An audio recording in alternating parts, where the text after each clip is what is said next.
The morning sun cast long shadows across Haven's Rest as Commander Jake Morrison finished his daily inspection of the mining colony. The red dirt beneath his boots was still warm from yesterday's heat, and the massive drilling machines hummed, their familiar song in the distance. 3,000 people called this harsh planet home, and Jake had protected them for 7 years without losing a single soul to the dangers of space. Amy Collins pressed her face against the window of her family's small house on Maple Street. At 8 years old, she had lived on Haven's Rest for most of her life, but she still found the alien landscape fascinating. The purple mountains in the distance looked like sleeping giants, and the 2 moons that hung in the pale morning sky never failed to make her smile. "Amy, come eat your breakfast," called her mother, Dr. Lisa Collins, from the kitchen. Lisa ran the colony's medical center and treated everything from mining accidents to the strange space flu that sometimes swept through the settlement. Amy's father, Paul Collins, was already gone for the day. As chief engineer for the mining operation, he started work before dawn to avoid the worst of the planet's crushing heat.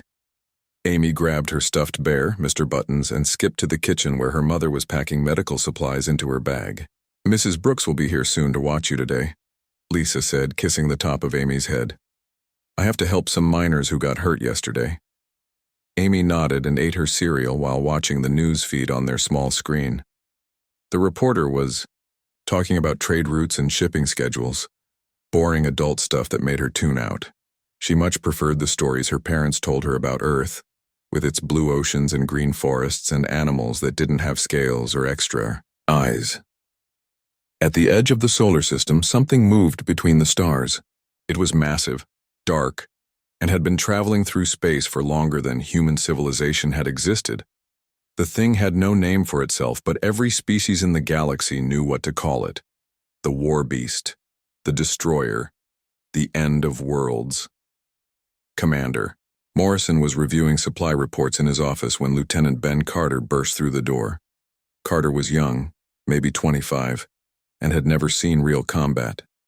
His face was pale and his hand shook as he held out a data pad. "Sir, we're picking up something on the long-range sensors," Carter said. "It's big and it's heading straight for us." Jake took the pad and studied the readings. The object was enormous, easily the size of a city block, and moving at impossible speeds. No known ship could travel that fast or be that large. Worse, it wasn't following any normal flight path. It was moving like a living thing, changing direction with purpose and intelligence. "How long until it reaches us?" Jake asked, his voice calm despite the ice forming in his stomach. 6 hours, sir. Maybe less." Jake had been a soldier before becoming a colonial administrator. He had fought pirates and smugglers and even tangled with some of the more aggressive alien species that prowled the outer rim. But he had never seen sensor readings like these. Whatever was coming toward Haven's Rest was unlike anything in the military databases. "Send a message to Fleet Command," Jake ordered. "Tell them we have an unknown contact approaching and request immediate assistance." Carter nodded and hurried out of the office. Jake stared at the sensor data for a long moment, then began preparing for the worst day of his life. The Warbeast felt the small planet's gravity well pulling at its ancient body. This world was young and weak, populated by one of the newer species that had recently spread across the galaxy. Humans, they called themselves. The Warbeast had heard whispers about them in the deep spaces between stars, but had never encountered them directly. It didn't matter. New species or old, they all responded the same way when the Warbeast arrived. First came the fear, then the desperate attempts at resistance, then the final acceptance of their fate. The Warbeast had played this game with thousands of worlds, across thousands of years. The ending was always the same. Mrs. Helen Brooks arrived at the Collins house just as the emergency sirens began wailing across Haven's Rest. She was 70 years old with silver hair and kind eyes, and she had been watching Amy since the girl was a baby. But today her usually cheerful face was tight with worry. "What's happening?" Amy asked, looking up from her coloring book as the sirens grew louder. "I'm sure it's just a drill, sweetie," Mrs. Brooks said, but her voice sounded scared. She quickly locked the front door and pulled the curtains closed. "Let's play a quiet game today, okay?" Amy nodded, but she could tell something was very wrong. The sirens never lasted this long during drills, and she could hear people shouting in the streets. Outside, she hugged Mr. Buttons closer and tried not to be afraid. Commander Morrison stood in the colony's command center, watching his staff scramble to coordinate evacuations and defensive positions. The underground shelters could hold maybe half the population, and their defensive weapons were designed to deal with pirates, not whatever monster was approaching their world. "Sir, Fleet Command is responding," reported Sergeant Mary Fox, the communications officer. "The nearest battle group is 8 days away." 8 days. Jake felt his heart sink. Whatever was coming would be here in less than 2 hours, and they were completely alone. "Sir," called out Corporal Danny Price from the sensor station. "The contact is entering orbit now. It's..." "Sir, you need to see this." Jake hurried to the sensor display and felt his blood turn to ice. The object wasn't a ship at all. It was alive. The readings showed biological signatures, but on a scale that should have been impossible. The thing was 40 feet tall and covered in some kind of natural armor that reflected their sensor beams like metal. "Is it trying to communicate?" Jake asked. "Negative, sir. It's just watching us." The Warbeast hung in the void above Haven's Rest, its 6 eyes studying the small world below. The planet was covered in the typical markings of a young civilization: mining settlements, agricultural zones, primitive defensive installations. The inhabitants were broadcasting frantic signals into space, calling for help that would never arrive in time. The creature had seen this exact scenario play out countless times before. The pattern never changed. First, the defenders would try to negotiate. When that failed, they would attack with whatever weapons they possessed. When those proved useless, they would beg. Finally, they would offer tribute or surrender in exchange for mercy. The Warbeast never accepted surrender. It had not been created for mercy. Amy pressed her face against the living room window, ignoring Mrs. Brooks's calls to stay away from the glass. High above, she could see something dark moving across the sky, blotting out patches of stars. It was huge and moved like it was alive, and even though she was just 8 years old, Amy knew it was the most dangerous thing she had ever seen. But as she watched the creature circle their world, Amy noticed something that would have surprised the terrified adults around her. The monster wasn't attacking. It wasn't destroying anything. It was just waiting. "What are you?" Amy whispered to the window, her breath fogging the glass. High above, the Warbeast began its descent toward the surface, ready to begin the ancient ritual of conquest that had never failed it before. It had no way of knowing that for the first time in its long existence, someone was watching it with curiosity instead of fear. Someone who might change everything. The ground shook when the Warbeast landed in the fields outside Haven's Rest. The impact sent ripples through the red dirt and knocked pictures off walls throughout the colony. Amy felt the vibration through the floor of her house and gripped Mr. Buttons tighter as Mrs. Brooks pulled her away from the window. "We need to get to the shelter," Mrs. Brooks said, her voice shaking. She grabbed Amy's hand and tried to lead her toward the door, but Amy pulled back. "Wait," Amy said. "I want to see it." Through the window, she could make out the creature's massive form rising from the impact crater. It was even bigger than she had imagined, with 4 arms that ended in claws longer than her father's mining tools. Its skin looked like black stone, but parts of it glowed with strange blue and red lights that pulsed like a heartbeat. "Amy, we have to go now," Mrs. Brooks insisted.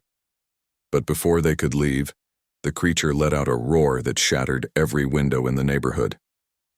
Commander Morrison felt the sound in his bones as he watched the Warbeast through the command center's reinforced windows. The creature stood in the middle of the farming district, its massive head turning slowly as it surveyed the colony. It made no move to attack, but its very presence radiated menace and power. "Status report," Jake called out to his staff. "All civilian areas are evacuating to the shelters," reported Sergeant Fox. "The mining crews have shut down operations and are heading underground." "What about our defensive systems?" Corporal Price looked up from his console with a grim expression. "Sir, I don't think our weapons will be much use against that thing. The plasma cannons were designed to stop small ships, not whatever that is." Jake nodded grimly. He had reached the same conclusion, but they had to try something. Bring all defensive systems online, prepare for combat. The Warbeast heard the mechanical sounds of weapons powering up and felt a familiar stirring in its ancient heart. Here, it comes, it thought. The same pattern that had played out on world after world. First the fear, then the futile resistance, then the final defeat. The creature almost felt bored by the predictability of it all, but it would give these humans their chance to fight. It always did. Honor demanded that much, even if the outcome was never in doubt. Amy and Mrs. Brooks made it halfway to the community shelter before the attack began. The colony's plasma cannons opened fire from their positions on the hills surrounding Haven's Rest, sending bright blue bolts of energy streaking toward the Warbeast. Amy stopped walking and turned to watch, fascinated. Despite her fear, the energy beams hit the creature directly, lighting up its dark form with brilliant flashes. For a moment she hoped the weapons were working. Then the Warbeast caught the next plasma bolt in its bare hand. The energy weapon that could punch through starship armor crackled and sparked in the creature's grasp for a few seconds before it simply crushed the beam into nothing. The Warbeast looked at its hand with what almost seemed like disappointment, then turned its attention to the cannon that had fired the shot. It moved faster than anything that large should have been able to move. One moment it was standing in the field, the next it was at the base of the hill where the first cannon was positioned. The weapons crew tried to run, but the Warbeast was not interested in killing them. Instead, it picked up the massive plasma cannon like it was a toy and bent it into a twisted knot of metal. "Run!" Mrs. Brooks whispered, pulling Amy toward the shelter as the remaining cannons continued their useless bombardment. "We have to run." But Amy kept looking back at the creature. There was something strange about the way it moved, something careful and controlled. It could have destroyed the weapon crews along with their cannons, but it had let them escape. It could have started attacking the buildings of the colony, but instead it was methodically disabling each defensive position without hurting anyone. Why would a monster show mercy? Commander Morrison watched in horror as his defensive systems were systematically dismantled.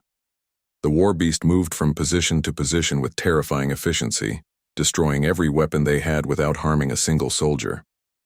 His men tried to retreat in good order, but several panicked and fled screaming into the wilderness.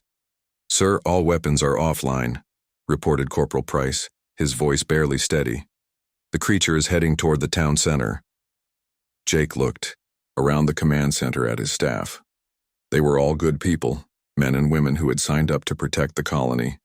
None of them had ever faced anything like this. Hell, nobody in human space had ever faced anything like this. "Evacuate the command center," Jake ordered. "Get everyone to the shelters." "What about you, sir?" asked Sergeant Fox.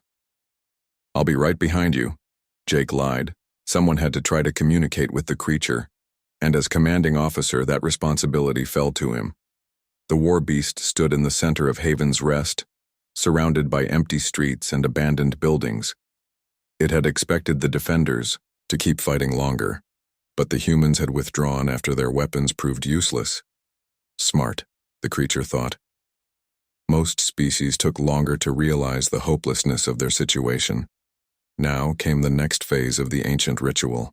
The Warbeast opened its mouth and spoke in the deep, rumbling voice that had echoed across 1,000 dying worlds. The words were in the old Cytherian language, but somehow everyone who heard them understood their meaning. The creature's voice carried through the colony's communication system, reaching every shelter and hiding place. "I am the Warbeast," it said, and the words seemed to shake the very foundations of the buildings. "I have conquered worlds beyond counting. I have broken the mightiest warriors and humbled the proudest empires. I bow to no one." Amy listened to the creature's voice from the shelter where she huddled with dozens of other colonists. The words were terrifying, but something in the tone made her think of the stray dogs that sometimes wandered into the colony from the wilderness. They always sounded fierce and dangerous when they first arrived, but Amy had learned that the loudest barks often came from the most frightened animals. "I seek a champion," the Warbeast continued.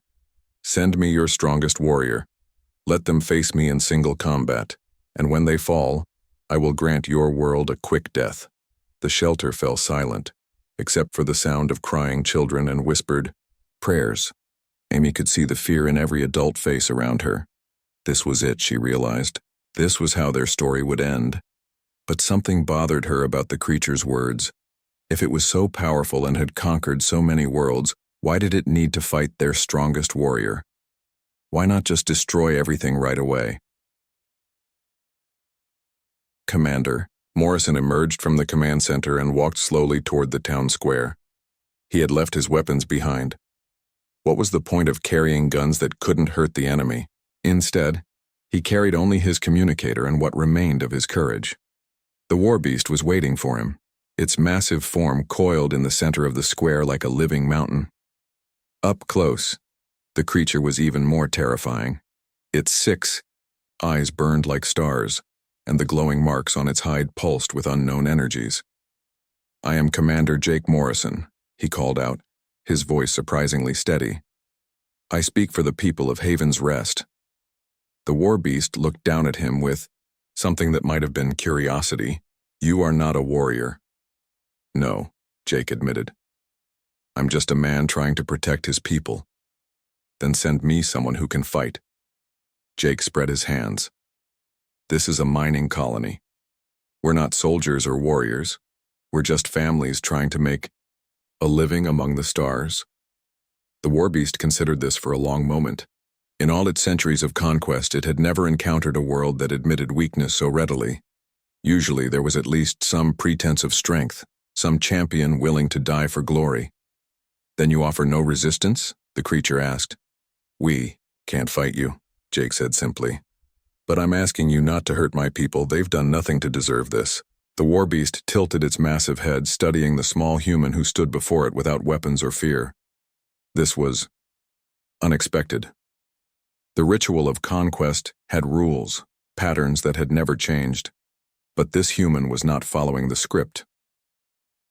For the first time in longer than it could remember, the Warbeast felt uncertain about what to do next. The Warbeast stared down at Commander Morrison for what felt like hours but was probably only minutes. The creature's 6 eyes burned with ancient intelligence as it tried to understand this human who refused to follow the patterns of conquest. It had known for thousands of years. "You will not fight," the Warbeast said finally, its voice rumbling through the empty streets. "You will not send champions. You offer only words." Jake nodded slowly. "Words are all I have. I'm asking you to spare my people, not because we're strong enough to stop you, but because destroying us won't prove anything you haven't already proven 1,000 times before." The creature made a sound that might have been laughter, but there was no humor in it. "You think to bargain with me? You think your weakness earns you mercy?" "I think you're tired," Jake said quietly, and something in his voice made the Warbeast pause. "I think you've been fighting for so long that you've forgotten why you started." The words hit the ancient creature like a physical blow. For a moment, the glowing marks on its hide flickered and dimmed. Then they blazed brighter than before, and the Warbeast reared up to its full height. "I fight because I am what I am," it roared. "I am the end of worlds, the death of hope, the final darkness that claims all things. This is my nature." But even as it spoke the words, something deep inside the creature whispered that they were not entirely true. Amy Collins had been listening to the conversation through the shelter's communication system along with everyone else. While the adults around her whispered prayers and held their children close, Amy found herself thinking about what the monster had said. The creature claimed it was the end of everything, but it had not ended anything yet. It had broken their weapons without hurting the soldiers. It had demanded a champion instead of simply attacking. It had listened to Commander Morrison's words instead of crushing him immediately. "Mrs. Brooks," Amy whispered, tugging on the old woman's sleeve. "I need to go outside." "Absolutely not," Mrs. Brooks said firmly. "It's too dangerous." "But I think I understand what's happening," Amy insisted. "The monster isn't acting like a monster, it's acting like—" She paused, trying to find the right words for what she was feeling. Back on Earth, her grandmother had kept a big dog named Rex who barked at everyone who came to the house. The dog sounded fierce and scary, but Amy had learned that Rex only barked because he was lonely and wanted attention. Once you understood that, Rex became the friendliest dog in the world. Like what, sweetie? Mrs. Brooks asked.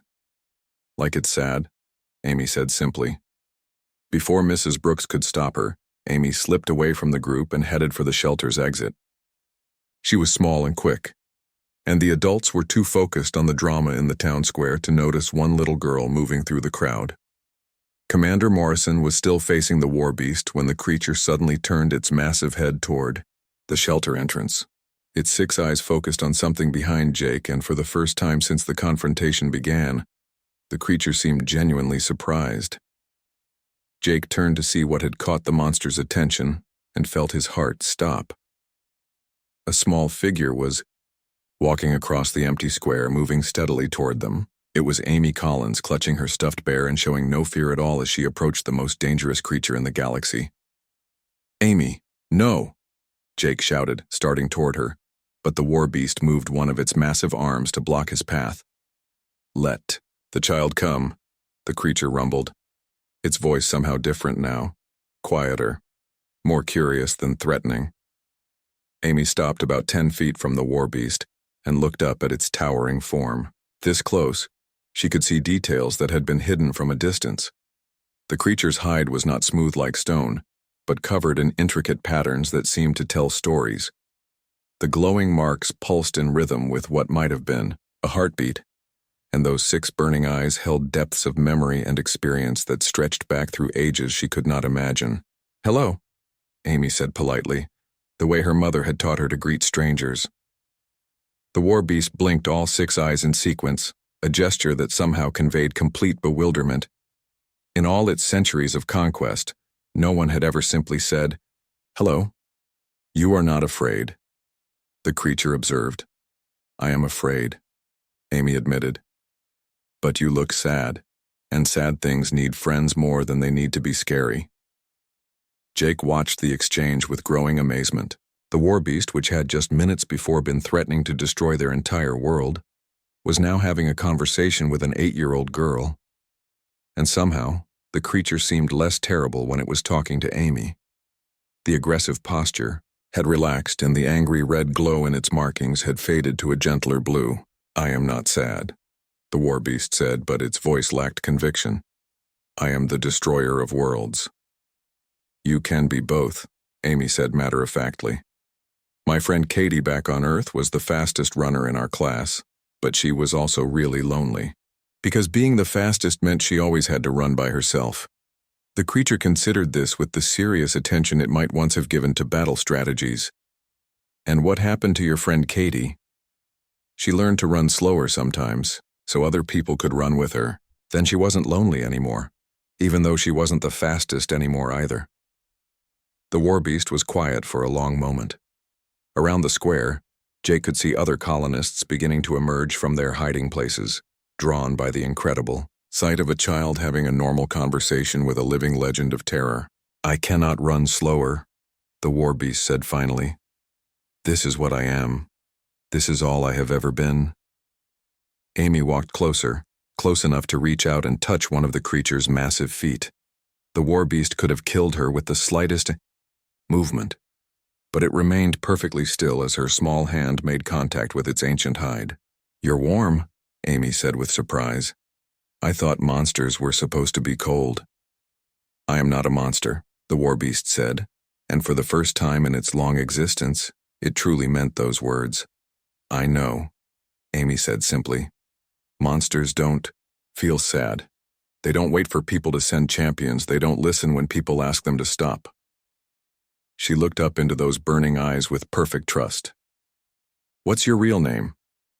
The question struck the creature like lightning. It had been called the Warbeast for so long that it had almost forgotten it had ever been anything else.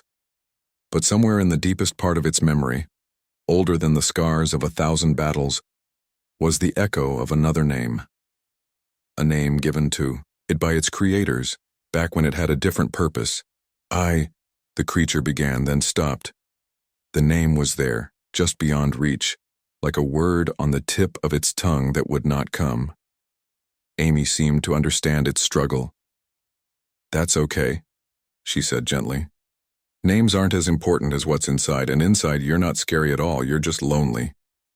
The Warbeast felt something crack inside its chest, some armor around its heart that had been building for millennia. For the first time since its creators had died, leaving it purposeless and alone in the vast emptiness of space, the creature felt truly seen, not as a weapon or a destroyer or a force of nature, but as what it had always been underneath all the fear and legend. A lost child, wandering the galaxy in search of home. Amy stepped back and looked around at the crowd of colonists who had gathered to watch. "See?" she called out to them. "I told you it wasn't really a monster." And standing in the center of Haven's Rest, surrounded by the very people it had come to conquer, the Warbeast began to remember what it felt like to belong somewhere. The crowd of colonists stood in amazed silence as Amy continued to talk with the Warbeast. What had started as the most terrifying day in Haven's Rest history was becoming something none of them could have imagined. The creature that had destroyed their defenses and threatened their world was now listening patiently to an 8-year-old girl explain why loneliness hurt more than any weapon. Dr. Lisa Collins pushed through the crowd, her heart pounding as she saw her daughter standing so close to the massive creature. She had been treating wounded soldiers at the medical center when the shelters were evacuated, and only now had she learned that Amy was missing.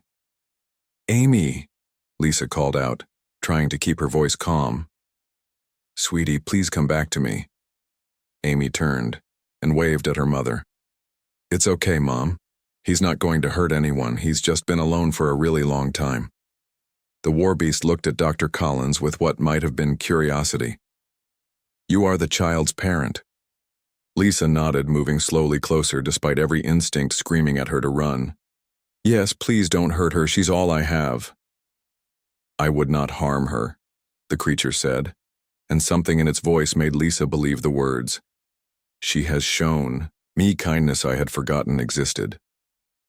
Paul Collins arrived running from the mining complex, his work clothes still covered in red dust from the excavation sites. He stopped short when he saw his wife and daughter standing near the creature that had terrorized their world just hours before. "What's happening here?" Paul asked Commander Morrison, who was standing nearby with an expression of complete bewilderment. "Honestly, I have no idea," Jake replied. "Your daughter seems to have made friends with the most dangerous being in the galaxy." Amy looked up at the Warbeast and asked the question that had been bothering her since their conversation began. "Why did you come here? What were you looking for?" The creature was quiet for a long moment, its 6 eyes reflecting the afternoon sunlight. When it finally spoke, its voice was softer than anyone had heard it before. "I do not remember anymore," the Warbeast admitted. "I have traveled between the stars for so long that I have forgotten why I began the journey. All I know is fighting, conquering, proving my strength over and over again." It paused, looking down at Amy with something that might have been shame. "But proving strength to whom? Everyone I might have wanted to impress is gone." Amy nodded, as if this made perfect sense to her. "Sometimes when I'm really sad or angry, I do mean things too. But it never makes me feel better. It just makes everyone else sad, and then I feel worse." "Yes," the Warbeast said quietly. "That is accurate." The creature's massive form began to shift, and the colonists tensed, ready to run. But instead of attacking, the Warbeast slowly lowered itself until it was lying on the ground, bringing its great head closer to Amy's level. The movement was careful and deliberate, like a giant trying not to frighten a small bird. "I have been angry for so long," the creature continued. "Angry at my creators for leaving me, angry at the universe for being empty, angry at myself for not knowing how to be anything other than what I was made to be." Amy reached out and gently touched the side of the creature's massive head. Where her small hand made contact, the harsh red glow in the beast's markings faded to a warm golden color. "What were you made to be?" Amy asked. "Before you were angry, I mean." The question unlocked something deep in the creature's memory. Images flashed through its ancient mind, visions of a world that no longer existed, of tall, graceful beings with kind eyes and gentle voices. It remembered being smaller once, much smaller, and being surrounded by warmth and laughter and love. "Was made to protect," the Warbeast whispered, and the words seemed to surprise it. "I was made to guard the children of my creators while they played and learned and grew. I was their guardian, their protector, their—" The word hung in the air, just beyond reach.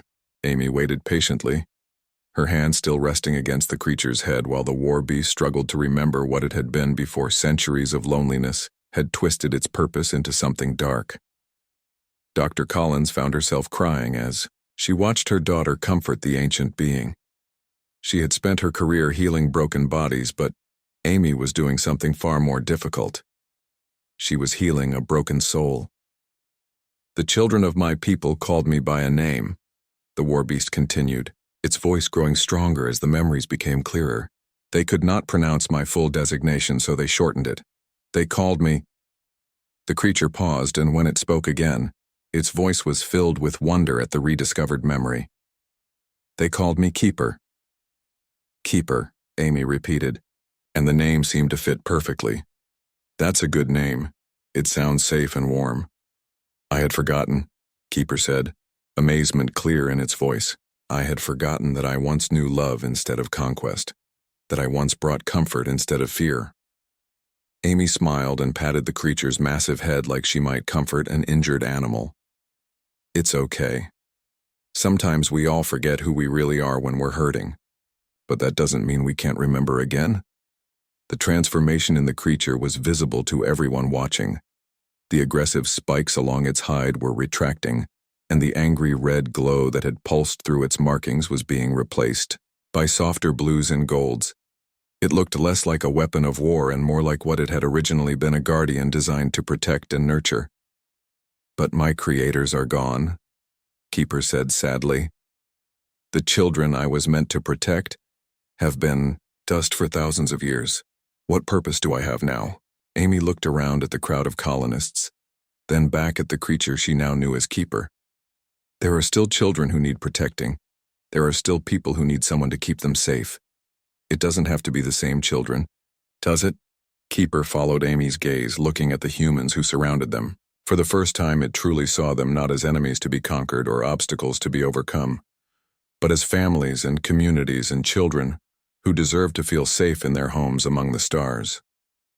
"You would trust me to protect you?"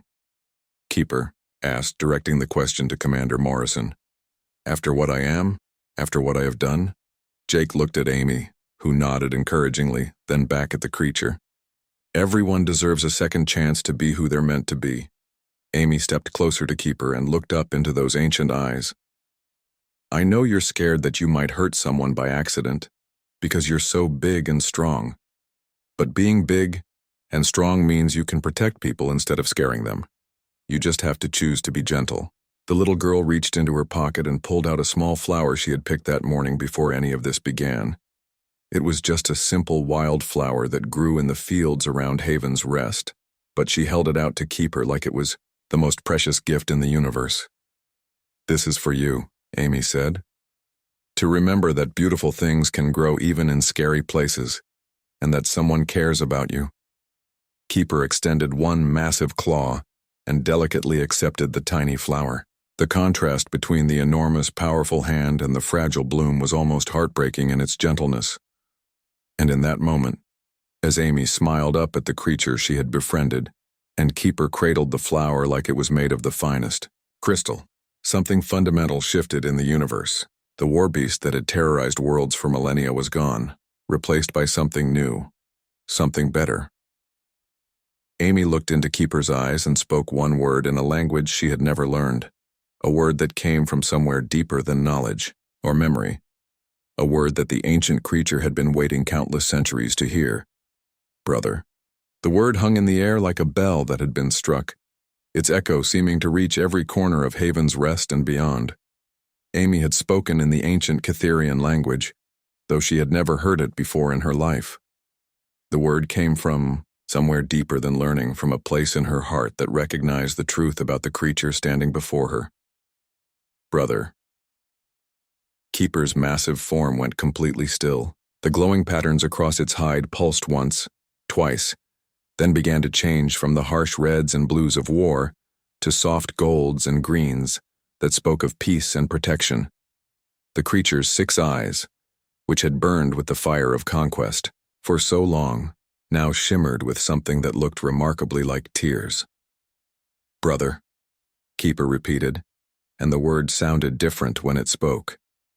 Not the rumbling voice of destruction, but something gentler, warmer, filled with wonder and gratitude. "No one has called me brother since—" The creature's voice trailed off as memories flooded back.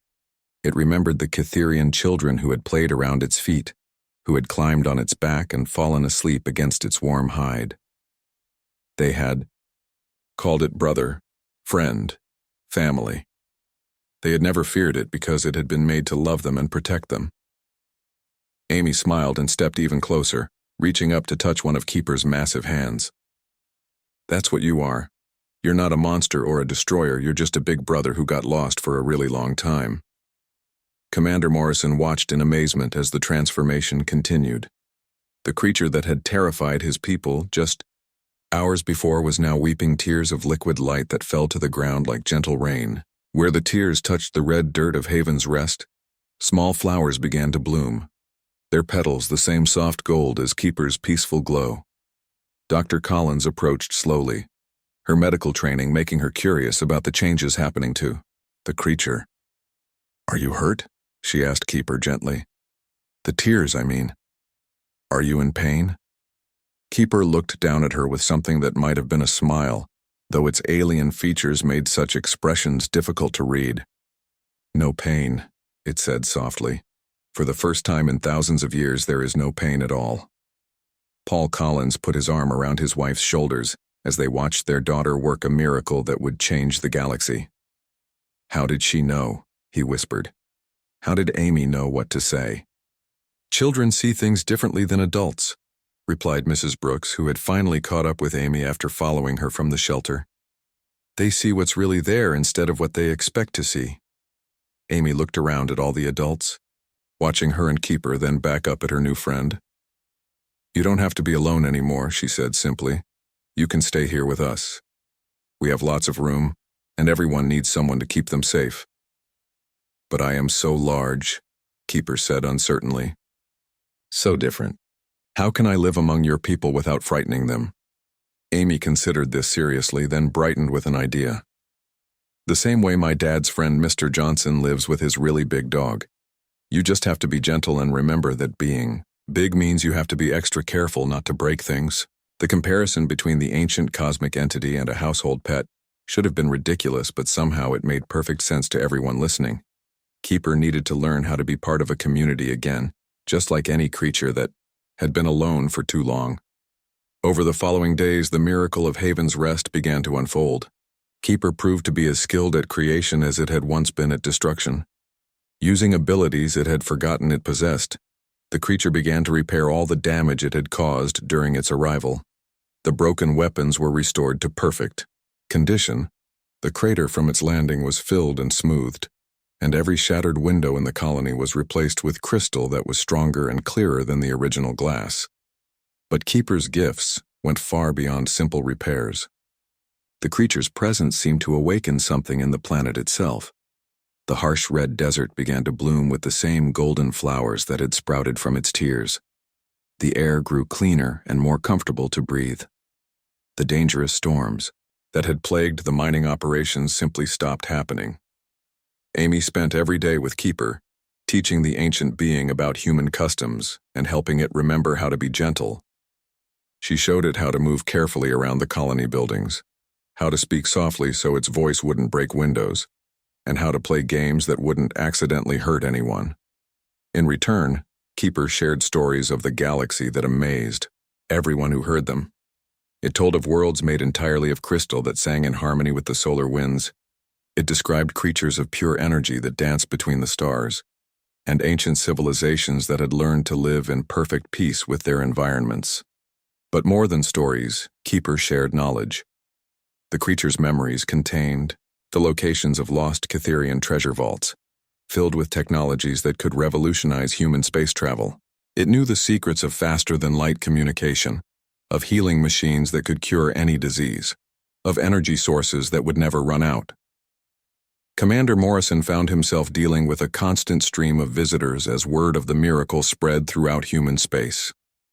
Scientists wanted to study Keeper, military leaders wanted to recruit it, and politicians wanted to control it. But Amy had made it clear that Keeper was not a weapon or a tool to be used. "He's my friend," she told a particularly persistent admiral, who had traveled from Earth to meet the creature. "And friends protect each other. That means no one gets to tell him what to do except himself." Keeper, for its part, seemed content to spend its time helping the colonists and learning about human culture. It discovered a love for music, and its deep voice could harmonize beautifully with the colony's choir. It enjoyed watching the children play, though it was careful to stay far enough away that its size wouldn't interfere with their games. The creature also took its role as protector seriously. When a group of pirates tried to raid the colony, hoping to steal some of the Catherian technology, they found themselves facing an opponent unlike anything they had ever encountered. But true to its new nature, Keeper simply disabled their ships and sent them away with a warning, refusing to harm them despite their hostile intentions. As months passed, Haven's Rest became the most prosperous and safest colony in human space. The combination of Catherian technology and Keeper's protection attracted new settlers and trade routes. The population grew from 3,000 to 10,000, then 20,000, as people came from across the galaxy to see the place where a monster had become a guardian. Amy grew too, though she never lost her special connection with Keeper. She learned to speak the Catherian language fluently, becoming humanity's first translator of the ancient tongue. She started a school where children from many different species could learn together, with Keeper serving as both teacher and protector. On the first anniversary of Keeper's arrival, the colony held a celebration that brought together humans and aliens from dozens of worlds.